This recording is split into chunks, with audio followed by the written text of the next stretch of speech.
ನಿಮ್ಗೆಲ್ಲ ಸ್ವಲ್ಪ ಗೊತ್ತಿರ್ಬೋದಾಗಲೇ ಬಂದಿದೆ ವಿಚಾರ, ಆದರೂ ಕೂಡ ನಾನು ನಿಮ್ಮೆಲ್ಲರ ಗಮನಕ್ಕೆ ತರಬೇಕು ಅಂತೇಳಿ ಬಂದಿದ್ದೀನಿ. ಈ ದಿನ ರಘುನಾಥ್ ಅಂತೇಳಿ,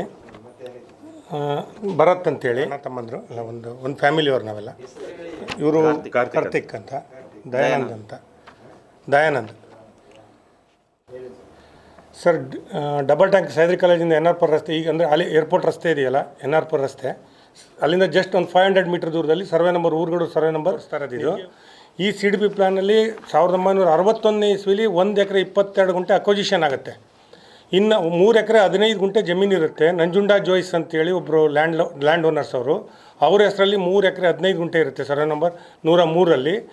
ಆ 3 ಎಕರೆ 15 ಗುಂಟೆಯಲ್ಲಿ 1 ಎಕರೆ 22 ಗುಂಟೆ 1961ನೇ ಇಸ್ವಿಯಲ್ಲಿ ಮೇನ್ ರಿಸೀವಿಂಗ್ ಸ್ಟೇಷನ್ ಅಂದರೆ MRS, ಈಗೇನು ಜೋಗದಿಂದ ಕರೆಂಟ್ ಬರ್ತಾ ಇದೆ ಆ ಮೇನ್ ರಿಸೀವಿಂಗ್ ಸ್ಟೇಷನಿಗೋಸ್ಕರ ಅಕ್ವಜಿಷನ್ ಆಗುತ್ತೆ 1 ಎಕರೆ 22 ಗುಂಟೆ. ಆ ಅಕ್ವಜಿಷನ್ ಆದ ಜಾಗದಲ್ಲಿ NR ಪುರ ರಸ್ತೆ ಬರುತ್ತೆ ಸೆಂಟ್ರಲ್ಲಿ. ಆ ರಸ್ತೆನ ಸೈಡಿಗೆ ಹಾಕೋದಕ್ಕೋಸ್ಕರ ಈಗ ಒಡಿನಕೊಪ್ಪ ಚೋಡಮ್ಮನ ದೇವಸ್ಥಾನ ಇದೆಯಲ್ಲ, SR ಪೆಟ್ರೋಲ್ ಬಂಕ್ ಹತ್ರ, ಅಲ್ಲಿಂದ ಶಿಫ್ಟ್ ಮಾಡ್ತಾರೆ. ಆ MRS ರಸ್ತೆ MRS ಒಳಗೆ ಬರೋದ್ರಿಂದ ಆ ರಸ್ತೆನ ಡಬಲ್ ಟ್ಯಾಂಕಿ ತನಕ 1 ಕಿಲೋಮೀಟ್ರ್ ಸೈಡಿಗೆ ಹಾಕ್ತಾರೆ. ಆಗ ಏನು ಮಾಡ್ತಾರೆ ಅಂದರೆ MRS ಒಳಗೆ ಬರೋದ್ರಿಂದ MRSಗೆ ಅಕ್ವಜಿಷನ್ ಆದ ಜಾಗದಲ್ಲೇ ಆ ರಸ್ತೆನ ಮಾಡ್ತಾರೆ.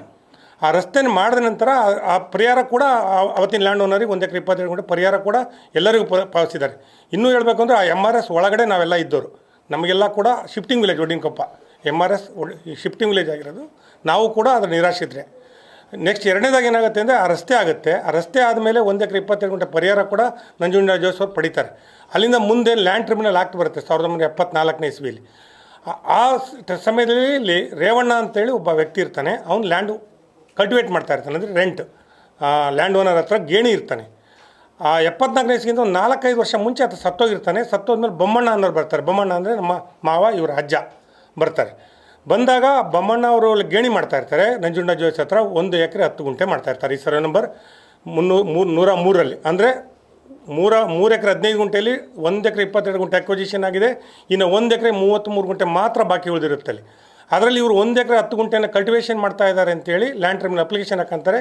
ಆ ಅಪ್ಲಿಕೇಶನ್ ಪ್ರಕಾರ ನಂಜುಂಡ ಜೋಯ್ಸ್ ಅವ್ರು ಬಂದು, ಹೌದು ನನ್ನ ಹತ್ರ ಗೇಣಿ ಮಾಡ್ತಾ ಇದ್ದಾರೆ ಬೊಮ್ಮಣ್ಣ, ಅವನು ನೀವು ಕೊಡ್ಬೋದು, ನಂದು ನೀವು ಆ್ಯಕ್ಟ್ ಪ್ರಕಾರ ಕೊಡ್ಬೋದು ಅಂತೇಳಿ ಹೇಳ್ತಾರೆ. ಅದರ ಪ್ರಕಾರ ನೆಕ್ಸ್ಟು ಆ ಹಿಂದೆ ಇದ್ದಂಥ ರೇವಣ್ಣನ ಹೆಂಡ್ತಿನ ಕೂಡ ಪಾರ್ಟಿ ಮಾಡಿ ಕರೆಸ್ತಾರೆ. ಆ ರೇವಣ್ಣನ ಹೆಂಡ್ತಿ ಕೂಡ ಹೇಳ್ತಾಳೆ, ಹೌದು ಬೊಮ್ಮಣ್ಣ ನನ್ನ ಗಂಡ ಸತ್ಮೇಲೆ ಬೊಮ್ಮಣ್ಣ ಮಾಡ್ತಾ ಇದ್ದಾನೆ ಅಂತ ಹೇಳಿಕೆ ಮಾಡ್ತಾಳೆ. ಆ ಹೇಳಿಕೆ ಕಾಪಿಗಳೆಲ್ಲ ಇದೆ, ತಮ್ಮೆಲ್ಲರಿಗೂ ಕೊಡ್ತೀನಿ ನಾನು. 77ನೇ ಇಸ್ವಿಲಿ ಈ ಹೇಳಿಕೆ ದಾಖಲಾಗುತ್ತೆ. ಈ ಹೇಳಿಕೆ ಆಧಾರದ ಮೇಲೆ ಲ್ಯಾಂಡ್ ಟ್ರಿಬ್ಯುನಲ್ ಆದೇಶ ಆಗುತ್ತೆ. ಬೊಮ್ಮಣ್ಣರಿಗೆ 1 ಎಕರೆ 10 ಗುಂಟೆ ಕೊಡ್ತಾರೆ. 10 ಗುಂಟೆ ಕೊಟ್ಟಾದಮೇಲೆ ಲ್ಯಾಂಡ್ ಟ್ರಿಬ್ಯುನಲ್ ಇದ್ರ ಪ್ರಕಾರ ಸೆಕ್ರೆಟರಿ ಆದಂಥ ತಹಸೀಲ್ದಾರ್ ಅವರಿಗೆ ಆದೇಶನ ಎಕ್ಸಿಕ್ಯೂಟ್ ಮಾಡೋಕ್ಕೆ ಕೊಡ್ತಾರೆ. ಆ ಎಕ್ಸಿಕ್ಯೂಟ್ ಆಗುತ್ತೆ. ಫಾರ್ಮ್ 10 ಇಶ್ಯೂ ಮಾಡೋದು ಅಧಿಕಾರ ತಹಸೀಲ್ದಾರಿಗೆ ಮಾತ್ರ ಇರುತ್ತೆ.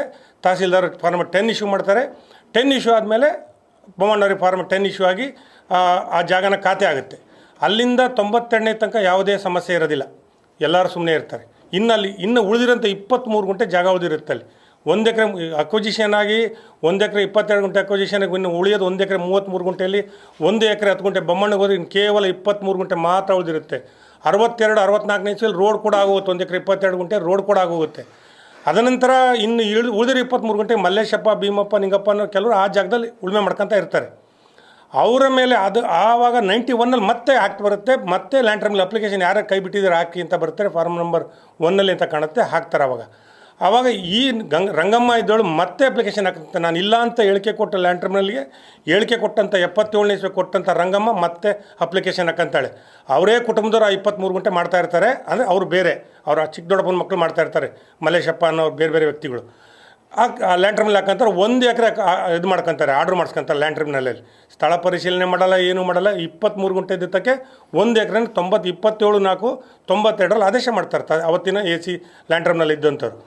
ಆ ಆದೇಶನ ಎಕ್ಸಿಕ್ಯೂಟ್ ಮಾಡ್ಬೇಕಾದ್ರೆ ತಹಸೀಲ್ದಾರಿಗೆ ಬರುತ್ತೆ. ತಹಸೀಲ್ದಾರ್ ಬಂದು ಸ್ಪಾಟ್ ನೋಡ್ತಾರೆ, ಇಲ್ಲಿ ಜಾಗ ಇಲ್ಲ, ಇಲ್ಲಿ ಕಮ್ಮಿ ಇದೆ, ಜೊತೆಗೆ ಇವ್ರು ಪೊಸಿಷನಲ್ಲೇ ಇಲ್ಲ ಅನ್ನೋದನ್ನು ಬರೆದು ವಾಪಸ್ ಹಾಕ್ತಾರೆ. ಫೈಲು ಅಲ್ಲಿಗೆ ಸ್ಟಾಪ್ ಆಗುತ್ತೆ. 92ನೇ ಇಸ್ವಿ ಆದಂಥ ಆದೇಶ ಅಲ್ಲಿಗೆ ಕ್ಲೋಸ್ ಆಗಿ ನಿಂತ್ಕೊಳ್ಳುತ್ತೆ. ಅವಾಗ ಅವ್ರು ಏನು ಐಡಿಯಾ ಮಾಡ್ತಾರೆ ಅಂದರೆ ಆ ಪೊಸಿಷನಲ್ಲಿ ಇಲ್ಲಲ್ಲ ಅಂತ ಹೇಳಿ ಮತ್ತೆ ಶಿವಮೊಗ್ಗ ಸಿವಿಲ್ ನ್ಯಾಯಾಲಯಕ್ಕೆ ಹೋಗ್ತಾರೆ, ನಾವು ಪೊಸಿಷನ್ ತೊಗೊಬೇಕು ಅಂತೇಳಿ. ಅಂದರೆ ಅವ್ರು ಸಂಬಂಧಪಟ್ಟ ರಿಲೇಷನ್ನೇ ಆ ವ್ಯಕ್ತಿಗಳಲ್ಲಿ ಇರ್ತಾರೆ. ಮಲ್ಲೇಶ, ಭೀಮಪ್ಪ ಅನ್ನೋರು, ನಿಂಗಪ್ಪ ಅನ್ನೋ ಕೆಲವು ವ್ಯಕ್ತಿಗಳು ಇರ್ತಾರೆ. ಅವ್ರನ್ನ ಬಿಡಿಸ್ಬೇಕು ಅಂತ ಶಿವಮೊಗ್ಗ ಸಿವಿಲ್ ನ್ಯಾಯಾಲಯಕ್ಕೆ ಹೋಗ್ತಾರೆ. ಸಿವಿಲ್ ನ್ಯಾಯಾಲಯದಲ್ಲಿ ಅವರಂತೆ ಆಗುತ್ತೆ, ಬುಳ್ಳಮ್ಮ ಅಂದರೆ ರಂಗಮ್ಮನಂತೆ ಆಗುತ್ತೆ.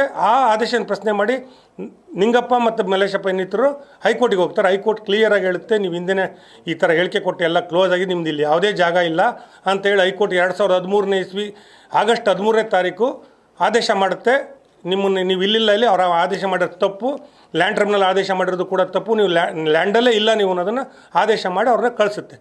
ಮತ್ತೆ ಇಮಿಡಿಯೇಟಾಗಿ ತಕ್ಷಣ ಮತ್ತೆ ಹೈಕೋರ್ಟಿಗೆ ಒಂದು ಅಪ್ಲಿಕೇಶನ್ ಹಾಕ್ತಾರೆ, ಬೊಮ್ಮಣ್ಣನ ಜಾಗ ನಮಗೆ ಕೊಡಿಸಿ ಅಂತ ಮತ್ತೆ ಅಪ್ಲಿಕೇಶನ್ ಹಾಕ್ತಾರೆ.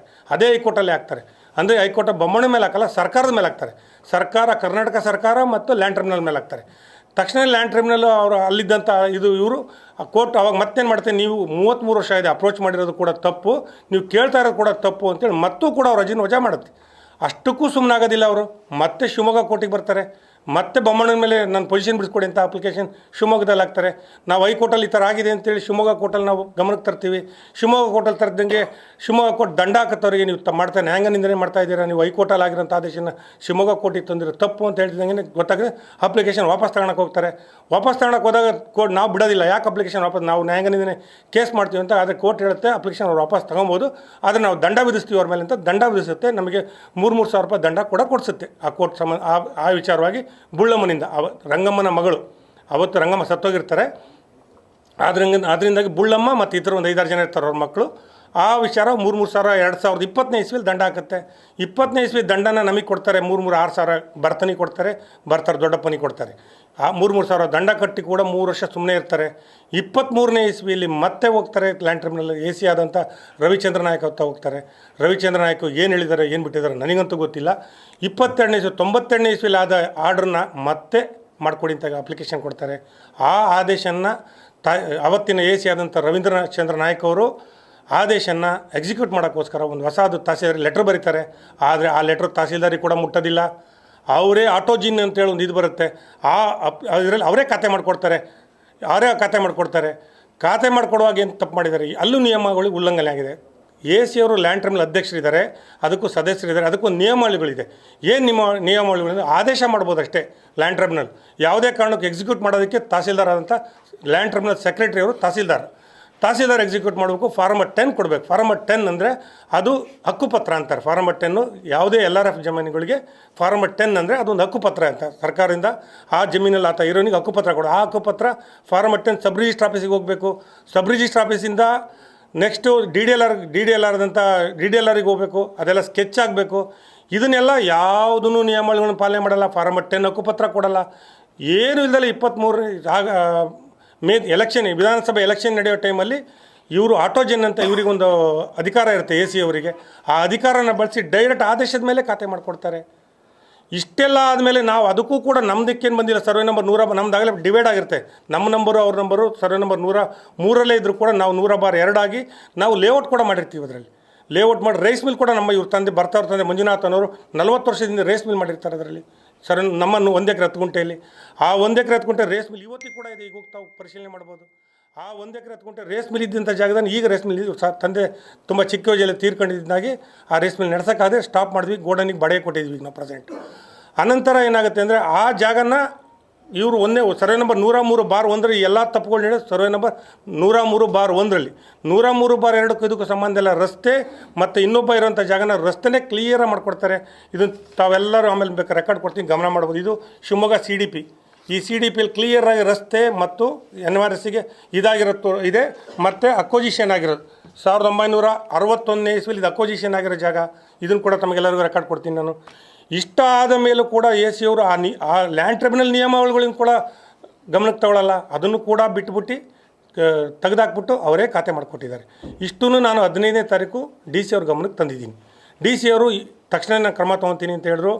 ತಕ್ಷಣಕ್ಕೆ ನಮ್ಮನ್ನು ಕೂಡ ಅವ್ರ ಆಫೀಸಲ್ಲೇ ಕೂರಿಸ್ಕೊಂಡು ಅವ್ರಿಗೆ ಸಂಬಂಧಪಟ್ಟ ಅಧಿಕಾರಿಗಳನ್ನ ಕಳಿಸಿ ಎಲ್ಲ ಮಾಹಿತಿನೂ ತೊಗೊಂಡ್ರು. ಅವ್ರ ಫೈಲ್ಗಳು ತರಿಸ್ಕೊಂಡ್ರು. ತಪ್ಪಾಗಿದೆ ಅನ್ನೋದು ಗಮನಕ್ಕೆ ಬಂದಿದೆ ಅಂದರು. ಅವರೆಲ್ಲ ತಪ್ಪನ್ನ ಕ್ಲೀನ ಪಾಯಿಂಟ್ ನೋಟ್ ಮಾಡ್ಕೊಂಡು ನಾವು ಕೊಟ್ಟು ರೆಕಾರ್ಡು ಮತ್ತು ಅವ್ರ ಹತ್ರ ಫೈಲ್ ಇತ್ತು. 2 ಸತಿ ತಹಸೀಲ್ದಾರ್ ರಿಜೆಕ್ಟ್ ಮಾಡಿದ್ದಾರೆ. ಬುಳ್ಳಮ್ಮ ಮಾಡೋಕ್ಕೆ ಬರಲ್ಲ ಅಂತ 13ರಲ್ಲಿ ಒಂದು ಸತಿ ಮಾಡಿದ್ದಾರೆ, 93ರಲ್ಲಿ ಒಂದು ಸತಿ ರಿಜೆಕ್ಟ್ ಮಾಡಿದ್ದಾರೆ. ಅಂಥ ಜಾಗನ ಗೌರ್ಮೆಂಟ್ ರಸ್ತೆನ ಏರ್ಪೋರ್ಟ್ ರಸ್ತೆ ನಾಳೆ ಬೆಳಗ್ಗೆ ನೀವು ಯಾರೂ ಓಡಾಡೋಕ್ಕೆ ಬರಲ್ಲ. ಅವ್ರು ಆಲ್ರೆಡಿ ಬೇಲಿ ಹಾಕೋಕ್ಕೆ ಸಿದ್ಧತೆ ಮಾಡ್ಕೊಂಡಿದ್ದಾರೆ. ಅಂಥ ಜಾಗನ ಮಾಡಿಕೊಟ್ಟಿದ್ದಾರೆ. ಇದನ್ನೇ ಹೇಗೆ ಸರ್ಕಾರಿ ಜಾಗನ ಇವತ್ತು ಇವರು ಶಿವಮೊಗ್ಗದ ಎ ಸಿ ಅವರು ಮಾಡಿಕೊಡ್ತಾರೆ ಅಂದರೆ ನಮ್ಮ ಜಿಲ್ಲಾಡಳಿತ ಎಲ್ಲ ಏನು ಮಾಡ್ತಾಯಿದೆ. ನಾನು ಇದನ್ನು 9 ತಿಂಗಳಿಂದ ಕೂಡ ಅಪ್ರೋಚ್ ಮಾಡ್ತಾಯಿದ್ದೀನಿ. ಅದನಂತರ ನೆಕ್ಸ್ಟ್ ಏನಾಗುತ್ತೆ ಅಂದರೆ ಡಿ ಡಿ ಎಲ್ ಆರ್ ಕೋರ್ಟಿಗೆ ಬರುತ್ತೆ. DDLR ಕೋರ್ಟಿಗೆ ಇದೇ ವ್ಯಕ್ತಿ ಯಾರು ಬುಳ್ಳಮ್ಮ ಅನ್ನೋ ವ್ಯಕ್ತಿ ಮಾಡಿಕೊಟ್ರು ಸರ್ಕಾರಿ ಜಾಗನ, ಅವರು ಒಂದು ಐಡಿಯಾ ಮಾಡ್ತಾರೆ. ಪರಿಹಾರ ತಗೊಳ್ಳೋಂಥ ಒಂದು ಐಡಿಯಾನ ಹೊಸ ಪ್ಲ್ಯಾನ್ ಮಾಡ್ತಾರೆ. ಆ ಪ್ಲ್ಯಾನಲ್ಲಿ ಆವಾಗ ಏನಾಗುತ್ತೆ ಅಂದರೆ ಡಿ ಡಿ ಎಲ್ ಆರ್ ಕೋರ್ಟಿಂದ ನಮಗೆ ಒಂದು ಸಮನ್ಸ್ ಬರುತ್ತೆ, ನೋಟಿಸ್ ಬರುತ್ತೆ. ನೋಟಿಸ್ ಪ್ರಕಾರ ನಾವು ಕೋರ್ಟಿಗೆ ಹಾಜರಾಗ್ತೀವಿ.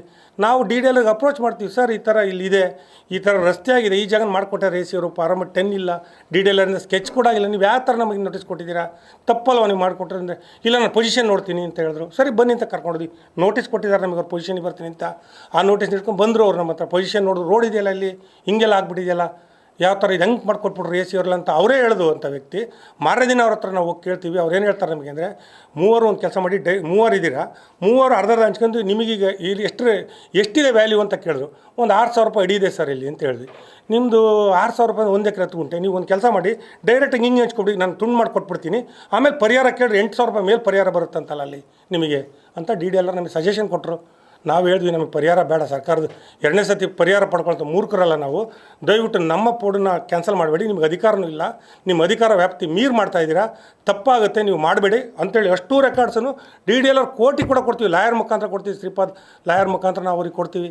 ಅಷ್ಟೂ ರೆಕಾರ್ಡ್ ಕೊಟ್ಟರು ಕೂಡ 12ನೇ ತಾರೀಕು ಡಿ ಡಿ ಎಲ್ ಆರ್ ನಮ್ಮನ್ನು ಪೋಡ್ ಕ್ಯಾನ್ಸಲ್ ಮಾಡಿ ಒಟ್ಟುಕಣ್ಣ ಮಾಡ್ತಾರೆ. ಇದು ಯಾವ ಥರ ನಡೀತಾ ಇದೆ ಈ ವ್ಯವಸ್ಥೆ ಅನ್ನೋದನ್ನು ತಾವೆಲ್ಲರೂ ತಿಳ್ಕೊಬೇಕು ಅನ್ನೋದಕ್ಕೋಸ್ಕರ ನಾನು ಇವತ್ತು ಈ ಪ್ರೆಸ್ ಮೀಟ್ ಮಾಡಿದ್ದೀನಿ. ಇಷ್ಟು ನಿಮ್ಮ ಗಮನಕ್ಕೆ ನಾನು ತರ್ತಾಯಿದ್ದೀನಿ. ಈಗ ಆಲ್ರೆಡಿ ಇದ್ರ ತಕ್ಷಣಕ್ಕೆ ಕ್ರಮ ತೊಗೊಂಡಿದ್ದಾರೆ. ತಕ್ಷಣಕ್ಕೆ ಮಿನಿಸ್ಟ್ರು ಕೃಷ್ಣೇಗೌಡ ಆಫೀಸಿಂದ, ನಾನು ಅಲ್ಲೇ ಇದ್ದೆ, ಮಿನಿಸ್ಟ್ರ್ ಆಫೀಸಿಂದ ತುಂಬ ಫೋನ್ಸ್ ಅವತ್ತೇ ರಿಪೋರ್ಟ್ ರೆಡಿ ಮಾಡಿ ಕಳಿಸಿದ್ದಾರೆ. ಅಷ್ಟು ನಾನು ಅಲ್ಲಿದ್ದೆ, ಆ ರಿಪೋರ್ಟ್ ಮಾಡುವಾಗ ನನ್ನನ್ನು ಹಿಡ್ಕೊಂಡೇ ಮಾಡಿದ್ರಿಂದ ನನಗೆ ಅಷ್ಟು ಗೊತ್ತಿದೆ. ತಕ್ಷಣಕ್ಕೆ ಕ್ರಮ ತೊಗೊಬೋದು ಇವ್ರ ಮೇಲೆ. ತಪ್ಪು ಮಾಡಿದ್ದಾರೆ ಅಂತ ಎ ಸಿ ಅವ್ರು ತಪ್ಪು ಮಾಡಿದ್ದಾರೆ, ಇಬ್ಬರು ಎ ಸಿಗಳು ಮತ್ತು ಡಿ ಡಿ ಎಲ್ ಅವ್ರು ತಪ್ಪು ಮಾಡಿದ್ದಾರೆ ಅನ್ನೋದು ಮೇಲ್ನೋಟಕ್ಕೆ ಸಾಬೀತಾಗಿದೆ. ಒಂದು ನೋಟ್ ಹಾಕ್ತಾರಲ್ಲ, ಆ ನೋಟ್ ಹಾಕಿದ್ದಾರೆ. ಏನು ಸರ್, 2 ದಿನ ಆಗಿದೆ, ಇನ್ನು 15ನೇ ತಾರೀಕು ಆಗಿದೆ ಇದು. ಇನ್ನೂ ಅವರು ಟೈಮ್ ಬೇಕು, ಇವತ್ತು ರಜಾ ಇದೆ, ಅವ್ರು ನನಗೆ 2 ದಿನ ಟೈಮ್ ಬೇಕು ಅಂದರು ಡಿ ಸಿ ಅವರು. ಅವ್ರು ಬೇಲೆ ಹಾಕಿದ್ರೆ ಏರ್ಪೋರ್ಟ್ ರೋಡಿಗೆ ಹಾಕಂತಾರೆ. ನನಗೇನು ಆಗ್ಬೇಕಾದ್ರೆ ಏರ್ಪೋರ್ಟಿಗೆ ಹೋಗೋರಲ್ಲ ಹಾರ್ಕೊಂಡು ಹೋಗ್ತಾರೆ ಹೆಲಿಕಾಪ್ಟರ್ ತೊಗೊಂಡು. ನಾವೇನು ಮಾಡೋಕ್ಕೋಗಲ್ಲ. ಡಿ ಸಿ ಅವ್ರು ಕೂಡ ಹೆಲಿಕಾಪ್ಟ್ರಲ್ಲೇ ಹೋಗ್ಬೇಕಾಗತ್ತೆ. ಅಲ್ಲಿ ಡಬಲ್ ಟ್ಯಾಂಕಿಂದ ಹಾರ್ಕೊಂಡು ಮತ್ತೆ ಅಲ್ಲಿ ಸಂತೆಗಡರಲ್ಲಿ ಇಳ್ಕೊಂಡು ಹಂಗೆ ಹೋಗ್ಬೇಕಾಗತ್ತೆ. Minister, D C, A C, C M ಯಾರು ಬಂದರೂ ಕೂಡ ಅಷ್ಟೇ, ಅವ್ರ ಕಂಡ್ರೆ ಅವ್ರಿಗೆ ಬಿಟ್ಟಿದ್ದು. ನನ್ನ ಜಮೀನು ಏನು ಸಂಬಂಧ ಇಲ್ಲಲ್ಲ, ನಾನೇನು ತಲೆ ಕೆಡಿಸ್ಕೊಳ್ಳಲ್ಲ ಅದಕ್ಕೆ. ಅದು ಮುಂದೆ ಆಗಬಾರ್ದು ಅಂತ ನಾನು ಅವ್ರಿಗೆ ಇನ್ಫಾರ್ಮ್ ಮಾಡಿದ್ದೀನಿ ಅಷ್ಟೇ. ನನಗೂ ಓಡಾಡೋಕ್ಕೆ ನನ್ನ ಮನೆಯೂ ಅದೇ ದಾಟಿ ಹೋಗಬೇಕು. ನಾನು ಅಟ್ಲೀಸ್ಟ್ ಅರಿಗೆಯಿಂದ ಒಂದು ದಾರಿ ಇದೆ ನನಗೆ ಬರೋದಕ್ಕೆ, ಇವ್ರಿಗಿಲ್ಲ. ಯಾಕೆಂದರೆ ಸಣ್ಣ ದಾರಿ, ಇವರೆಲ್ಲ ಓಡಾಡಲ್ಲ ಡಿ ಸಿ ಅವರೆಲ್ಲ. ಹಾಗಾಗಿ ನಾನು ಸಣ್ಣ ದಾರಿಯಲ್ಲಿ ಓಡಾಡೋಕೆ ರೆಡಿದ್ದೀನಿ, ಇವ್ರು ಓಡಾಡೋಕೆ ರೆಡಿ ಇಲ್ಲ ಅನ್ನೋದಕ್ಕೋಸ್ಕರ ಅವ್ರಿಗೆ ಮಾಹಿತಿ ಕೊಟ್ಟಿದ್ದೀನಿ ಅಷ್ಟೇ.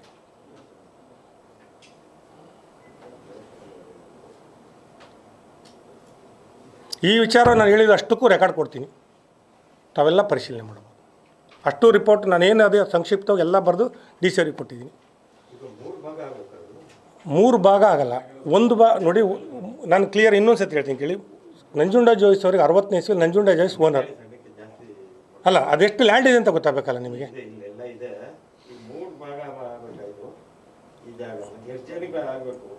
ಎಷ್ಟು ಜನಕ್ಕೆ ಆಗ್ಬೇಕಲ್ಲ, ಆಗ್ಬೇಕು. ಒಬ್ಬರಿಗೆ ಆಗಿರೋದು ಅದು. ಫಾರ್ಮೆಟ್ 10 ಕೊಟ್ಟರೆ ಒಬ್ಬೇ ವ್ಯಕ್ತಿಗೆ ಅಷ್ಟೇ, ಯಾರು ಬೊಮ್ಮಣ್ಣ ಅನ್ನೋ ವ್ಯಕ್ತಿ. ಇನ್ನೆಲ್ಲ ಅಕ್ವಿಜಿಷನ್ ಇನ್ನು 23 ಗುಂಟೆ ಇದೆ. ಇನ್ನು 23 ಗುಂಟೆ ಕೊಡೋದ್ರ ಬದಲು ಇವರು 2 ಎಕರೆ 5 ಗುಂಟೆ ಕೊಟ್ಟಿದ್ದಾರೆ. 23 ಗುಂಟೆ ಮಾತ್ರ ಲ್ಯಾಂಡ್ ಟ್ರಿಬ್ಯುನಲ್ ಕೊಡು. ಊಡುವನೆ ಒಡೆಯ ಅಂದರೆ ಏನು? ಊಡುವನೆ ಒಡೆಯ ಆಗ್ತೇನು ಹೇಳ್ತೀನಿ, ನೀನು ಇವತ್ತು ಊಡ್ತಾ ಇರಬೇಕು. ಇವರು ಆದೇಶ ಕೊಡೋದಿನ ಊಡ್ತಾ ಇರಬೇಕು ಅಂತ ರೋಡ್ ಊಡ್ತಾ ಇದ್ದಾರೆ ಇವರು. 100 ಫೀಟ್ ರೋಡ್ ಇದೆ, MRS ಒಳಗೆ ಕಾಂಪೌಂಡ್ ಇದೆ, ಜಾಗದೊಳಗಿದೆ, ಇಲ್ಲೇ ನೋಡಿ. ಇದು ಎಲ್ಲಿ ಊಡ್ತಾ ಇದ್ದಾರೆ ಅವರು? ಯಾವ ಆಧಾರದ ಮೇಲೆ ಕೊಡ್ತಾರೆ ಊಡುವನೆ ಒಡೆಯ ಆ್ಯಕ್ಟ್ನ? ಯಾಕೆ ದುರುಪಯೋಗ ಪಡಿಸ್ಕೊಂಡ್ರು? ಹೋಗಲಿ, ಆದೇಶ ಯಾವಾಗಾಗಿದೆ ಊಡುವನೆ ಒಡೆಯ ಆ್ಯಕ್ಟಲ್ಲಿ ಇವರಿಗೆ? 92ನೇ ಇಸ್ವಿ ಆದೇಶ, 32 ವರ್ಷ ಡೀಲೆ ಹಿಂದಾಗಿರೋದು. ಅದು ಸಟ್ಟ ಸೈಡ್ ಆಗಿದೆ, ಅದು ನೋಡೋದು ಬೇಡವಾ? ಆದೇಶ ಏನಾಗಿದೆ ಅಂತ ನೋಡ್ಬೇಕು ತಾನೆ ಇವರು. ಅದನ್ನು ಕೂಡ ಮಾಡಲ್ಲ. ನಾಳೆ ಎ ಸಿ ಅವರು ಬಹುಶಃ ಆ ರೋಡ್ ಬರ್ಕೊಟ್ರೆ ನೀನು ನಾಳೆ ನನ್ನ ಮನೆ ಕೂಡ ಬರ್ಕೊಳ್ಬೋದು ಅನ್ಸುತ್ತೆ ನನಗೆ. ಅದಕ್ಕೋಸ್ಕರ ಈ ಥರ ಕೊಟ್ಟಿದ್ದೀನಿ ನಾನು. ಆ ಥರ ಮಾಡಿದ್ದಾರೆ ಅವರು. T M